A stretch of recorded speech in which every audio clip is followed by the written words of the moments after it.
আচ্ছা, আমি আরেকটা ধাঁধার প্রশ্ন করি। গরম নয়, ঠান্ডাও নয়, তবু সেটা মানুষ ফু দিয়ে কেন খায়? কি জিনিস? আপনার সম্ভাবনা বাদাম হবে। কেন ওই বাদাম হলো, বুঝাই দেন। কারণ বাদামটা মনে করেন বাদামে যে উপরে একটা খোসা থাকে, ওটা ভাঙার পরে ভিতরে আরো একটা খোসা থাকে আপনার পাতলা, আপনার রানীগুলা মানে খয়রি কালারে, তখন ওটা শত খাওয়া যায় না। তো ওটা ডলা ধরে আপনার চামড়াটা আলাদা হয়েছে, তখন ফু দিয়ে মানুষ চামড়াটা ফালাই দেয়। আরেকটা প্রশ্ন করি আপনাকে, ধর্মীয় প্রশ্ন। তাহাজ্জুদের নামাজের নাম তো শুনছেন, কখনো পড়েছেন? অবশ্যই। তাহাজ্জুদের নামাজের ওয়াক্ত কখন শুরু হয়? আপনার তাহাজ্জুদ নামাজ অনেকে মাঝরাতে পড়ে, গভীর রাতে। জি, ধন্যবাদ আপনাকে।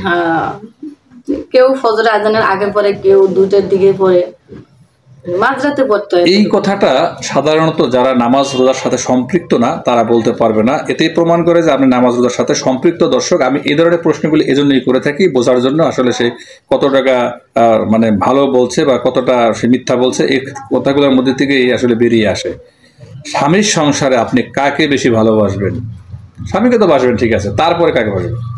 যেহেতু শ্বশুর শাশুড়িকে ভালোবাসা উচিত, কারণ শ্বশুর শাশুড়ি যদি না থাকতো তাহলে আমি আমার স্বামীকে কই পেতাম। শ্বশুর শাশুড়িকে ভালোবাসবেন বেশি, মেন সেন্টার ভালোবাসা সব কন্ট্রোল। মেয়েদের কোন জিনিসটা ছেলেরা সবচেয়ে বেশি পছন্দ করে? ছেলেরা মনে করেন বউর আনুগত্য বা স্বামীর প্রতি যে ভালোবাসাটা আছে, এটা সবসময় স্বামীর কথা মেনে চলা। স্বামী যখন যা বলবে এটা যদি মানে, তাহলে স্বামী আসলে মেয়েকে খুব ভালোবাসে, ঘরের বউ খুব পছন্দ করে। মেয়েদের কি কি দেখে ছেলেদের ভালো মন্দ বিবেচনা করে? মেয়েরা, আপনি একটা ছেলেকে কি কি দেখে ভালো মন্দ পছন্দ করবেন? তার স্বভাব চরিত্র সবসময় জেনে, চোখের নজর, কারণ অনেক ছেলেদেরই চোখের নজরটা খারাপ থাকে। আমিও তো আপনার দিকে তাকিয়ে আছি, আমার নজরটা কেমন বলেন তো? আপনার ভিতর মনে করেন, যেহেতু আমি আপনার সাথে আসছি, আপনি আমার জীবন কাহিনী শুনতেছেন, তো এই বিষয়ে মনে করেন খারাপ কিছু আমি পাইতেছি না। ছেলেরা মেয়েদের কোন কোন কথায় মুগ্ধ হয়? বেশিরভাগই মনে করেন ছেলেদের সাথে ছলনাটাই বেশি মুগ্ধ হয়। যেমন আমি যদি একটা ছেলের বলি আমি তোমাকে অনেক ভালোবাসি বা তোমাকে ছাড়া আমি বাঁচবো না, এতটুকু বললেই তারা বিশ্বাস করে। এইটা আমাদের 16 কলার এক কলা। আর বেশিরভাগ অনেক ছেলেই বেশি বিশ্বাস করে, মেয়েদের একটু চোখের পানিটাই বেশি বিশ্বাস করে। এই ইমোশন ব্ল্যাকমেলিং করতে খুব মেয়েরা ভালো করে। ভাই, যারা আজ থেকে এরা জানেন না, তারা জানা নিলেন, আপনাকে আর চোখের পানিতে কিন্তু গলবেন না, তাহলে কিন্তু বিপদ। আমার মনে করেন সবার চোখের পানি কিন্তু মিথ্যা হয় না, সময়ের ক্ষেত্রে তার বাস্তবতা। স্বামী এবং স্ত্রীর মধ্যে ঝগড়াঝাটি হয় অবশ্যই। কোন কোন বিষয়গুলির জন্য এগুলি ঘটে বলতে পারবেন? মনে করেন বেশিরভাগ অনেক মেয়ে যখন স্বামীর প্রয়োজনে ডাকে, অনেক মেয়ে একটু খিটখিট করে, তো এই বেশিরভাগই যখন স্বামী তাকে চায় কাছে, তখন অনেক মেয়েরাই আসে না। এটা নিয়ে বেশি একটা গেঞ্জাম লাগে। স্বামীর কথা শুনে না, তার কথার বাইরে চলে, তার তেমন একটা সম্মান করে না, তার চাহিদা মতো কোনো কিছু পূরণ করে না, তার কথা মতো চলে না। এটি নিয়ে বেশি সংসারে গেঞ্জাম লাগে। আচ্ছা, স্বামী যদি কোনো কারণে রাগ করে, স্ত্রীর ভূমিকা কি হওয়া উচিত? তখন মনে করেন স্বামী যদি রাগ করে, স্ত্রীর রাগটা ভাঙানো উচিত। কারণ আর স্বামী এমন একটা মানুষ, তার স্ত্রী যদি তার সামনে একটু পাগলামি করে বা একটু হাসি দুষ্টামি করে, তখন সে রাগটা এমনি হ্যাঁ। আচ্ছা আচ্ছা, একটি সংসারে টিকে থাকে কার মাধ্যমে বলতে পারবেন কি? স্বামী স্ত্রীর মাধ্যমে? স্ত্রীর মাধ্যমে। কেন আপনার দিকে নিলেন? স্বামীর কথা তো বলতে পারতেন। স্বামীর মাধ্যমে মনে করেন একটা, এই যে বললাম, একটা স্ত্রী সবকিছু সামাল দিতে পারে, সব দিক ঠিক রাখতে পারে। কারণ স্বামী বাইরে যখন কাজ করে তখন অনেক কষ্ট করে ঘরে আসে, সে আইসা রাগ করে 2টা কথা বলতে পারে। তার কথা ধরে যদি আমি তার সাথে ঝগড়া করি, তখন মনে করেন তার মন মানসিকতা অন্যদিকে চলে যায়, সংসারে অশান্তি হয়। তো ওইটা যদি আমি মানিয়ে নিই বা চুপ করে থাকি, কথা না বলি, তার কথা তার সেবা করি, বা সে আসছে তার কিছু পানি, ঠান্ডা পানি বা যে কোনো একটা আপ্যায়ন যদি করি, তো মনে করেন গ্যাঞ্জামটা হয় না। একটা আমরা মেয়েরাই পারি একটা সংসার সুখী করতে, আবার একটা সংসার ধ্বংস করতে। কথা বলতে গেলে আমি আমার ফোনটা বিক্রি করে দিচ্ছি। তো আমি কিসের অভাবে আপনি ফোনটা বিক্রি করলেন? মনে করেন আমি ঢাকায় যখন আসছি, একাই আসছি, আমার হাতে তেমন টাকা পয়সা ছিল না। তো ফোনটা ছিল আমার অনেক শখেরই ফোন ছিল। তো ফোনটা নিজেরা চলার কারণে একটা রুম আলাদা নেওয়ার জন্য ফোনটা বিক্রি করে দিচ্ছি, দিয়ে এখন অনেক জায়গায় চাকরির জন্য গেছি, কিন্তু চাকরি পাইনি, অনেকে অনেক ধরনের কথা বলে।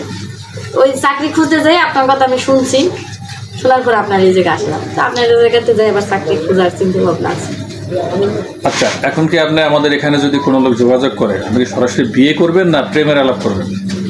না, সে যদি নিতে চায় তো আমি যাবো। আর আমি যেগুলো বলছি যে শর্তগুলো আমার আছে, এগুলো যদি সে মাইনে নিতে পারে তাহলে অবশ্যই আমি বিয়ে করবো। আচ্ছা, দর্শক, স্ক্রিনে দেওয়া যে নাম্বারটি দেখছেন, এটি চ্যানেল কর্তৃপক্ষের নাম্বার। এই নাম্বার ইমো এবং হোয়াটসঅ্যাপ আছে। যদি এই বোনটিকে কারো ভালো লাগে, তার ভিডিও থেকে স্ক্রিনশট দিয়ে একটা ছবি তুলে আমাকে পাঠাবেন। আপনার বয়স, নাম, কোথায় থাকেন, কী করেন জানিয়ে ভয়েস করবেন।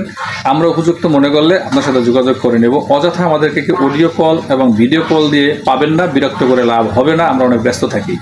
আচ্ছা, শেষ কোশ্চেন, এগুলি আমরা একজন মেয়ের কাছ থেকে জানতে চাই, এবং এই মেয়েটি আমাদের চ্যানেলের মাধ্যমে বিয়ে শাদী করবে, সে আশা নিয়ে আসছে। এই কারণে তার ইন্টারভিউ নেওয়া, তার কাছ থেকে জানা ভালো মন্দ। তো আপু, আপনি কেমন আছেন? আলহামদুলিল্লাহ ভাই, ভালো আছি। আপনি কেমন আছেন? আলহামদুলিল্লাহ, আমিও ভালো আছি। আপনার নামটা একটু বলবেন? আমার নাম লিমা। আপনার নাম লিমা। আপনার ভাই বোন কয়জন? 3 বোন 2 ভাই। ভাই বোনের মধ্যে আপনি কত নম্বরে আছেন? আমি সবার ছোট। আপনার মা বাবা কি বেঁচে আছে? না। কেউ নেই? আপনার এখন বয়স কত? প্রায় 21 বছর চলে। আপনার উচ্চতা কত? 5 ফুট 3 ইঞ্চি। আপনার ওজন? 40 কেজি। আপনার বাড়ি কোথায়? বরিশাল। আপনার এলাকা কোন জিনিসের জন্য বিখ্যাত? দান, নদী, খাল, এই মিলিয়ে আমাদের বরিশাল। এটা বরিশালের একটা গর্ব বা একটা ছন্দ। আপনি লেখাপড়া করেছেন কতটুকু? ক্লাস 8 অবধি পড়াশোনা করছি। কোরআনুল কারিম পড়েছেন? জি ভাই। নামাজ রোজা হ্যাঁ, জানেন? জানি। মাশাআল্লাহ। আপনি কি বিবাহিত না অবিবাহিত? আমি বিবাহিত। তাহলে আমার কাছে আসার কি দরকার? আপনার তো হাজবেন্ড আছে। বিবাহিত হলে কি হবে? আমি ডিভোর্স নিয়ে। শুনতে চাই কি হয়েছিল আপনার সাথে। আমার যখন 12 বছর বয়স তখন আমার সৎ মামারে বিয়ে দেয়। তারপরে প্রায় 9 বছরের পর আমার কোনো বাচ্চা কাছে নাই দেখে আমার হাজবেন্ড আমার ডিভোর্স দিয়ে। দোষটা কি আপনার? মেডিকেল চেক আপ করিয়েছেন? আমি বলছি, কিন্তু সে কখনো গুরুত্ব দেয় না, সে আমাকেই দোষারোপ করছে। তাহলে আপনি একা এখন সিঙ্গেল আছেন, এই জন্য একজন মনের মানুষ প্রয়োজন। জি। তো আপনি বলবেন আপনি কি ধরনের মনের মানুষের সাথে এখন সংসার করার মনস্থির করেছেন? আমি চাই একজন ভালো লোক হোক, বা ভালো একটা মানুষ, দিনের পথে থাকে, সবসময় আল্লাহ ভক্ত, আল্লাহর মাইনে চলে, ভয় পায়, এরকম একটা লোকের দরকার। এখন আপনার বয়স 21, তার বয়সটা কেমন হতে হবে? তার আমার চেয়ে বয়স বেশি হলে সমস্যা নেই, আরো ভালো হয়। কিরকম বয়সটা একটু সংখ্যাটা বলবেন? কি মনে করেন 30-35 এরকম যদি হয় তাহলে বেশি একটা যদি কোনো 50 বছরের মানুষ ফোন করে বসে? সমস্যা নাই, কারণ ওটা মনে করেন আরো বেশি ভালো হয়। কেন আপনি নিজের বয়সের চেয়ে বেশি বয়সের মানুষকে পছন্দ করতেছেন? মনে করেন আমি বেশি বয়স্ক লোক পছন্দ করি, এই কারণে তারা মনে করেন আমাদের কষ্ট বুঝে, মানে বউয়ের কষ্ট বুঝে, তারপরে তারা সবসময় বউয়ের প্রতি কেয়ার করে। আর অল্প বয়সী ছেলেরা সামান্য কিছু মনে করেন তর্ক হওয়ার পরে ডিভোর্সের কথাই বলে বেশিরভাগ, তাদের মধ্যে সংসারটা আলাদা হয়ে যায়। আচ্ছা, আপনার তো লিগ্যাল গার্জিয়ান, তাহলে এখন কে? আমার লিগ্যাল গার্জিয়ান বলতে কেউ নেই, আমি নিজেই। কারণ আপনি নিজের ইচ্ছাই আপনি আমাদের এখানে আসছেন ভিডিও করতে, কারণ অনুমতির কোনো প্রয়োজন হয়নি। আচ্ছা, যাই হোক, আমি আপনাকে একটা প্রশ্ন করতে চাই। আপনি ভেবেচিন্তে প্রত্যেকটা প্রশ্নের উত্তর দেওয়ার চেষ্টা করবেন, কারণ এখানে আপনার প্রত্যেকটা বিষয় মানে যে মেধা বা যে বুদ্ধি দিয়ে আপনি বলবেন, এটা কিন্তু মানুষ দেখবে, দেখে বিবেচনা করবে যে আসলে আপনি কতটা জ্ঞান রাখেন, বা আপনার জ্ঞানের পরিচয় দিয়েছেন, বা আপনি সংসার করার জন্য কতটা উপযুক্ত, এটা বুঝেই কিন্তু মানুষ আপনার সাথে যোগাযোগ করবে। ধরেন মা বাবা ও তাদের 7 জন ছেলে আছে, প্রত্যেক ছেলের একটি করে বোন আছে, ওই পরিবারের মোট সদস্য সংখ্যা কত?